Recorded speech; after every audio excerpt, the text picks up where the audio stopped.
Hi everyone, this is Molly. I wanted to hop on to do a mini episode with all of you. It has been 11 months since I first started Heartbeat Narratives, and I can't believe how much fun it's been, how much work it has been, and how much I've learned about the podcasting world, and also just about interpersonal relationships. From knowing someone and interviewing them, like knowing them really well, and then seeing what they're like in an interview and how much I learn about how they speak and how they tell stories, to then interviewing someone that I met 2 minutes before, and then also diving into the nuance of how they are in the world, how their worldview shapes them, and how they speak. So I've had just all of these incredible experiences this last year interviewing 40 plus people, and I can't believe how much it has transformed my social life. I feel like in some way that anything is possible because it's actually so much easier to talk to people now because I have this reason to talk to them and really ask them some deeper questions about their lives. It's definitely enhanced some of my family relationships, my friend relationships, connections with acquaintances and colleagues. And then now I have these awesome new friends all around the world, from Australia to Singapore to Denmark and Norway. And I just feel so lucky that I've had the opportunity to really talk with so many different people. So in my usual format, I do the roses, thorns, and buds. Roses are like the highlights of how things are going.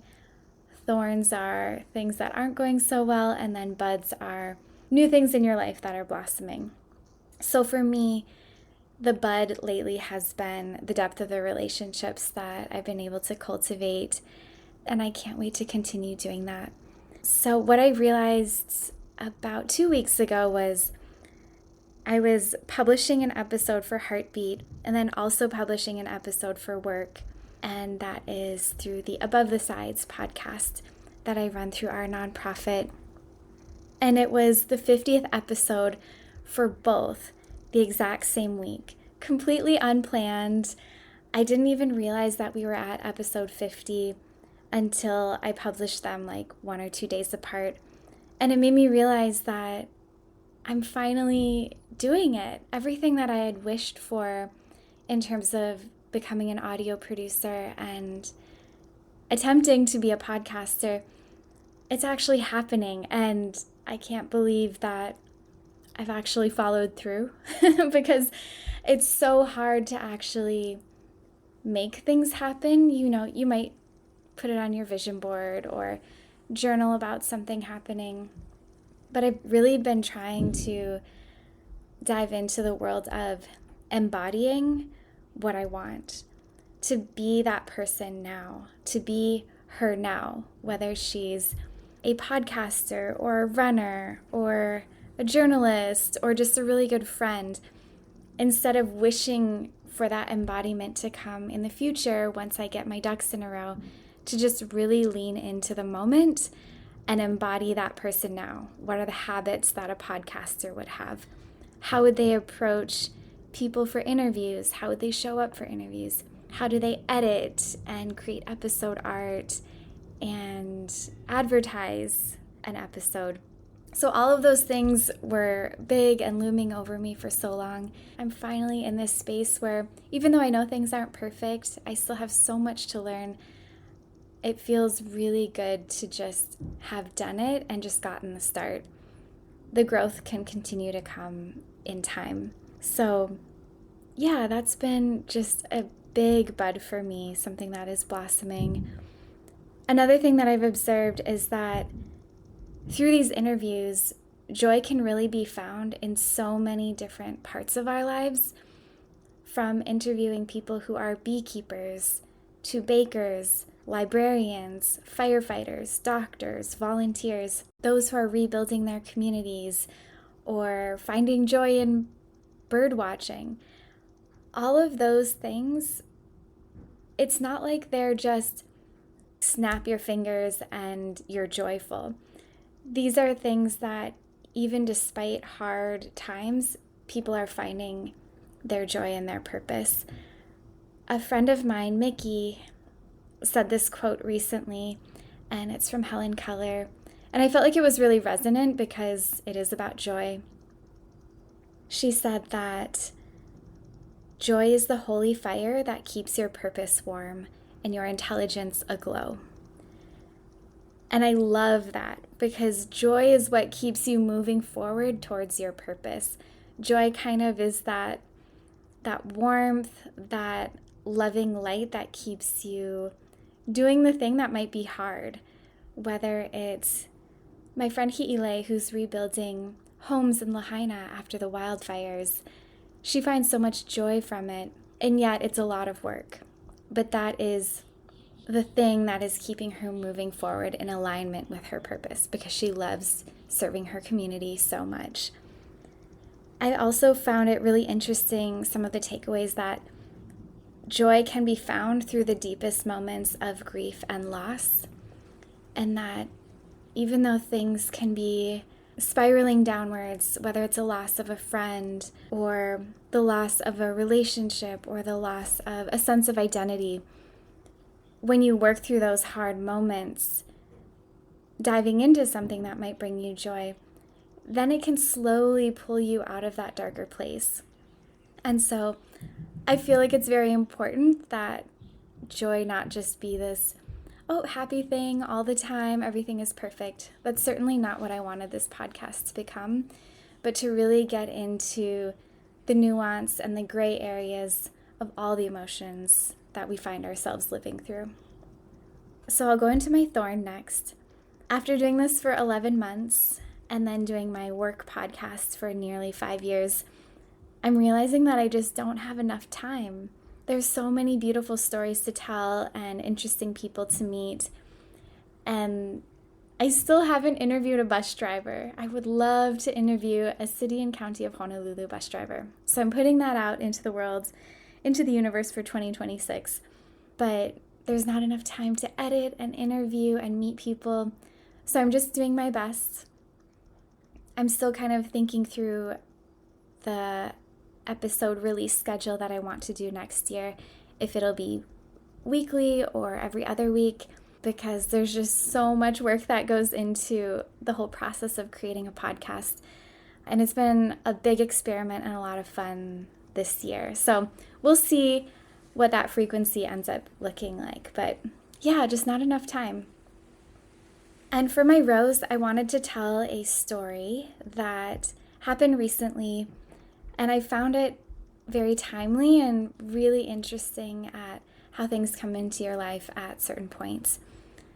So in my last solo episode, I was talking about the meditation retreat that I did back in October. In that retreat, we did a lot of work on our inner child and loving our inner child and who we were at different stages of our life, whether we were 3 years old, 7 years old, 15, 25, 35, and so forth. But really accepting that person and caring for them as we are now, at whatever age you are now.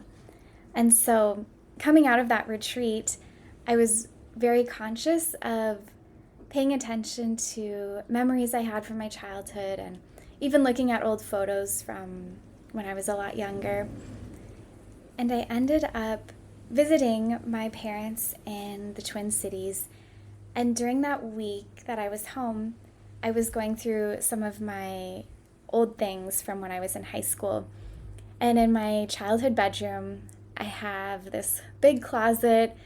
It's mostly full of like my mom's things now, books and sewing machines. But I do have some clothing and like 50 journals that I have from when I was like really young. I didn't realize what a journaler I was until I saw the collection. But in the midst of all of these things that I still have at home, I found this little cassette tape, a little digital cassette tape, super tiny, and it just said Molly Mamaril, 10th grade. I don't remember what it was. I had no idea why it was still there and why it was on top of everything. because that was about 20 years ago now, back in 2005. And something within me compelled me to bring that cassette tape back to Hawaii and take it to a video store and digitize it. I just had a feeling that it would be something useful or at least interesting. So I brought it to a video store near Ala Moana Center. They did a one-day turnaround and they gave me a flash drive. And so that day I came home, put the flash drive in my computer, and watched the video. And I was so pleasantly surprised and actually shocked that it was a time capsule from my 16-year-old self to my future self.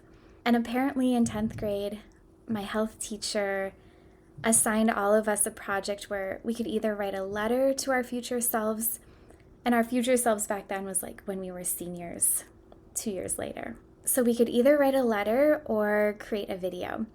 And I'm so happy that I had the foresight to take my parents' video camera and record an hour-long video of myself talking about my life. And when I saw my face come up on my computer screen, and I just said, "Hey, I'm Molly. I'm 16." I just immediately started crying. It was like a gift that came back from the past that I needed at that exact time when I was doing all of this inner child work. And it was so funny because I just sat with her and watched her for an hour, and it felt like my best friend was in the room with me. And it was this very emotional experience because it's like I hadn't seen her in 20 years, but I knew her so well, I knew her so deeply, and we have everything in common because we're the same person. It was funny to see how some of my personality traits were so well established already. I was pretty type A already at 16, very productive, applying for all sorts of things, joining lots of clubs at school. But it was also fascinating to see how childlike I still was at that age. I almost didn't even know what to talk about, so I immediately talked about auditioning for the play and singing for the first time in front of a bunch of people. I also talked a lot about my friends at the time and how close we were, all of our inside jokes, how we would watch certain movies on the weekends and go to football games. I remember these stories really vividly, but I've also lost touch with a bunch of those people. It makes me want to reconnect with the people that I knew at that point in my life. Even just having this audio recording was a reminder of those relationships.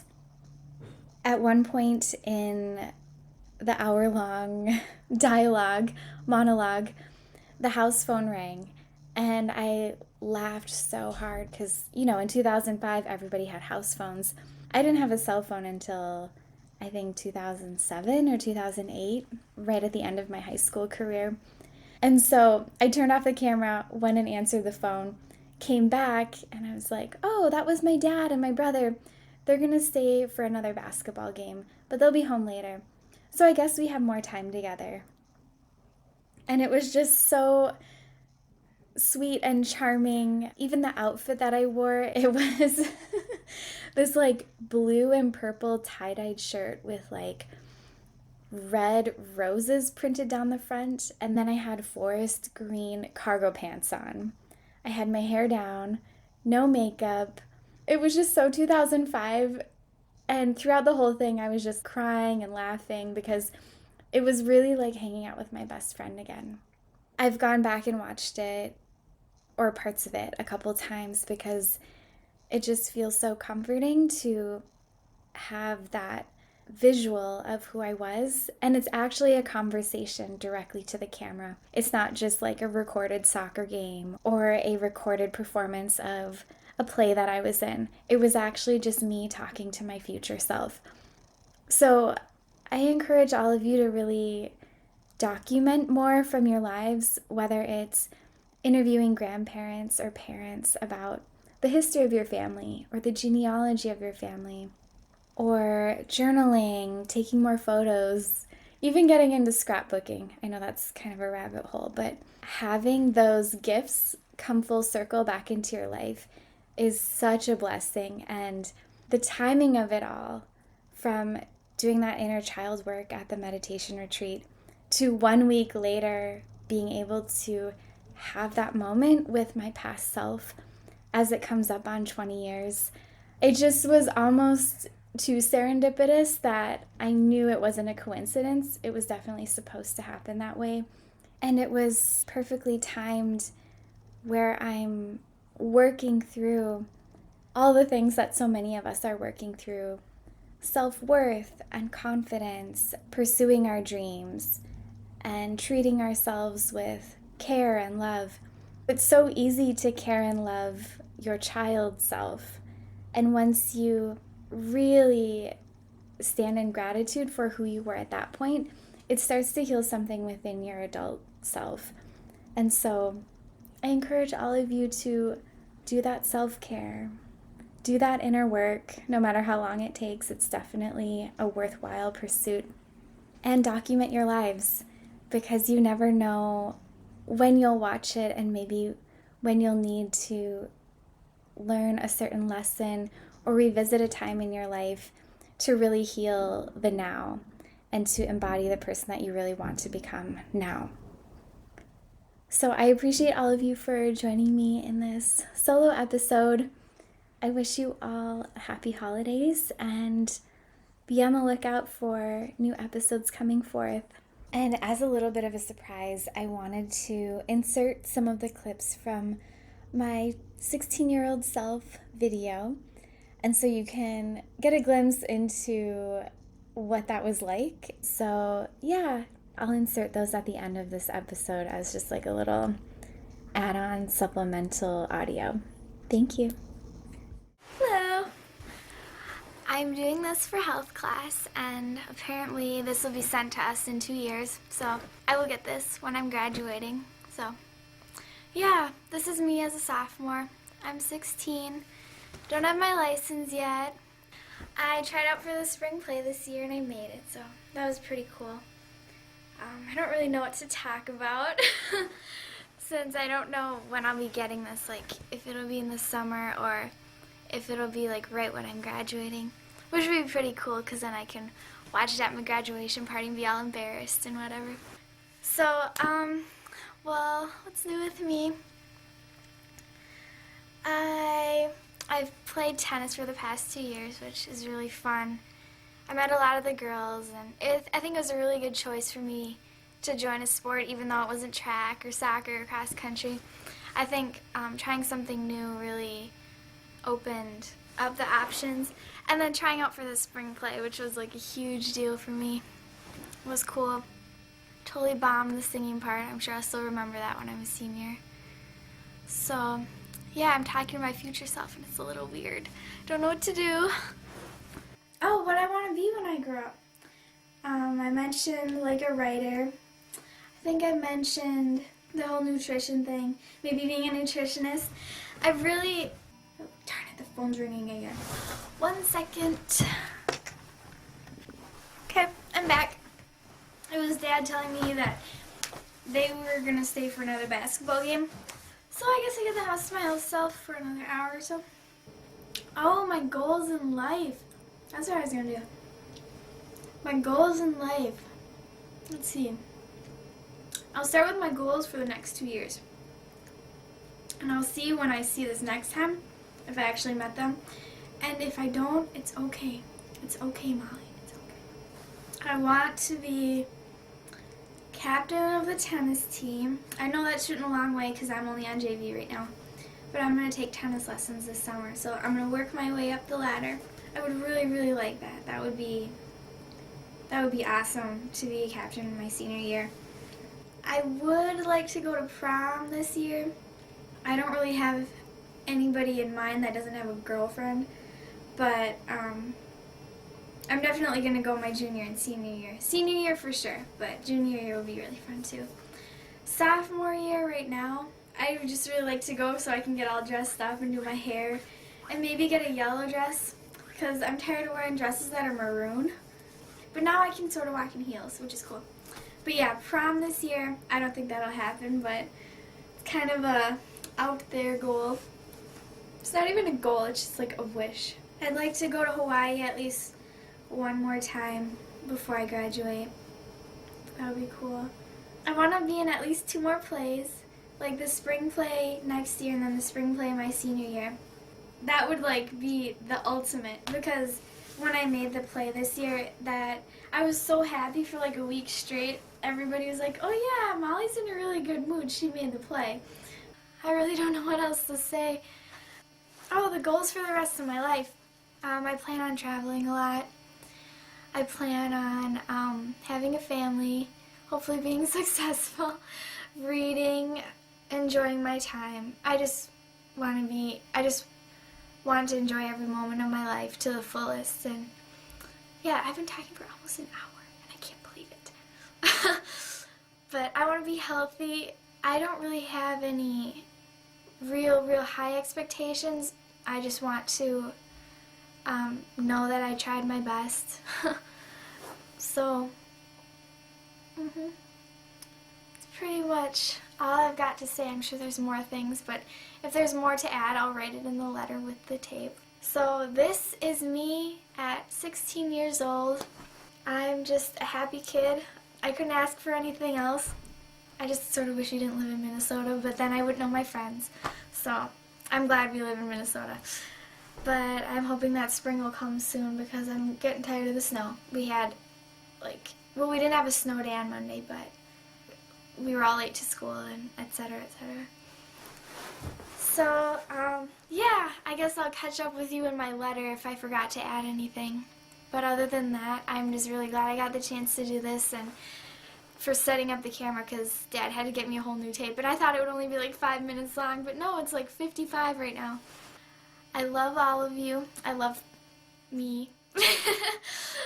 So, alright, I'll catch up with you all later. Bye-bye.